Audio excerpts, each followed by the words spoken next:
Hi, let's talk about all the heart sounds. So first heart sound is when AV valve close in cardiac cycle and isovolumetric ventricle contraction starts. It coincide with R wave. Okay. Then heart sound second coincide with when semilunar valve close and it coincide with the late part of T wave. Okay. And isovolumetric relaxation occur after semilunar closure. Okay. Heart sound 3 is when gush of blood occur, the entry of blood occur because of AV valve opening. Fine. So filling start from here.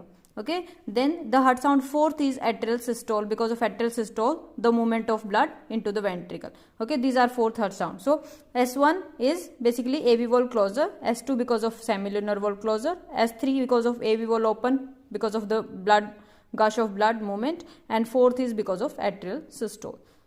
So this is all about heart sounds. Thank you.